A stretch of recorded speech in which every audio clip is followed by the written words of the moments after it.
বর্তমান অন্তর্বর্তী সরকারের কাছ থেকে আমার বিশেষ কোনো প্রত্যাশা নাই। আপনারা জিজ্ঞেস করতে পারেন কেন আমার প্রত্যাশা নাই। আমার প্রত্যাশা নাই এই কারণে, দ্রব্যমূল্য, আইন শৃঙ্খলা এগুলো নিয়ন্ত্রণে আনতে হলে আপনাকে জনগণের সমর্থিত, আপনাদের জনগণের কাছে দায়বদ্ধ, জনগণের কাছে জবাবদিহি, রাজনৈতিক ওয়েট ছাড়া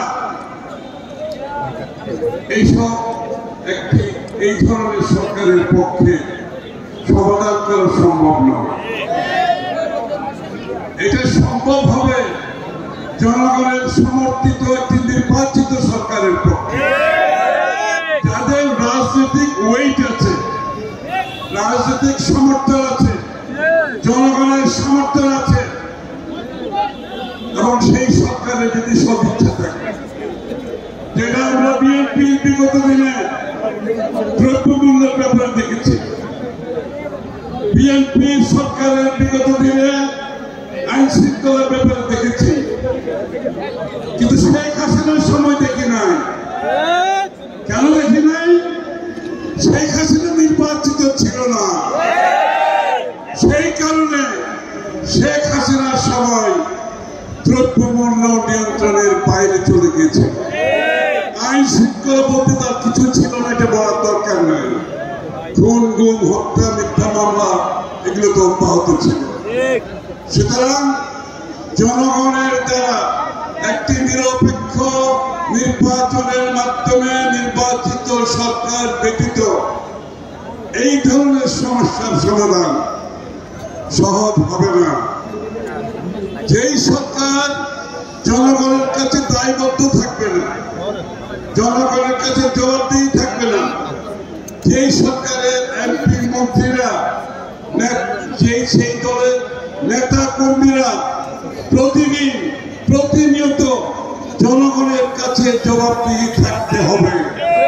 এই জন্য গণতন্ত্রের মূল মন্ত্র হচ্ছে নির্বাচন হচ্ছে গণতন্ত্রের বাহক।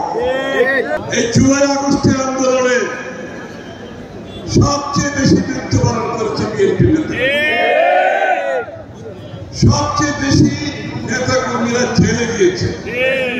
আমি যখন জেলে শেখ হাসিনার পতনের সময়, তখনও ৫-৭ হাজার শুধুমাত্র ওই কেরানীগঞ্জের জেলে। আমি যখন জেলের ভিতরে, তখন ওখানে ৫-৭ হাজার বিএনপি নেতা কর্মী, সবচেয়ে বেশি জেলে গেছে বিএনপি নেতা কর্মী। সবচেয়ে বেশি পঙ্গু হয়েছে এই জুলাই আগস্টের কথা বলছি আমি, ১৬ বছরটা তো বললাম। যারা ১৬ বছরে এই ত্যাগকে অস্বীকার করে, যে ত্যাগের মাধ্যমে এই বিএনপির নেতা কর্মীরা জ্বলে পুড়ে খাঁটি সোনায় পরিণত হয়েছে। আর জুলাই আগস্টের ৩৬ দিনের আন্দোলনে সেখানেও সবচেয়ে বেশি ত্যাগ স্বীকার করেছে বিএনপির নেতা কর্মী। এই কথাটা আলাদাভাবে আমি বলতাম না। কেন বলছি? কারণ তারেক রহমান সাহেব পরিষ্কার ভাবে বলেছেন, শেখ হাসিনার পতনের পিছনে আমরা সবাই মিলে ঐক্যবদ্ধভাবে সেটা করেছি। কিন্তু আবার নতুন বয়ান, কিছু কিছু যখন নতুন বয়ান সৃষ্টি হয়, ওই বয়ান কি বলে? ওই ১৬ বছরের কথা নেই।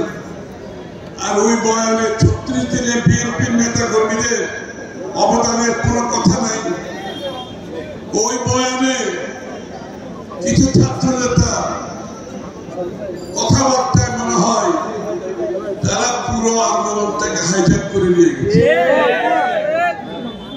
কিন্তু আমরা তো হাইজ্যাক করতে চাই না। সবচেয়ে বেশি অবদান বিএনপি থাকা সত্ত্বেও দেশনেত্রী বেগম খালেদা জিয়ার চেয়ে বড় অংশগ্রহণ কেউ করে না।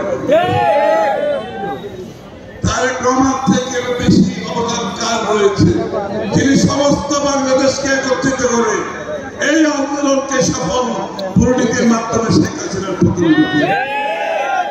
বিএনপির নেতা কর্মীদের কথা বললাম, কিন্তু আমরা তো এই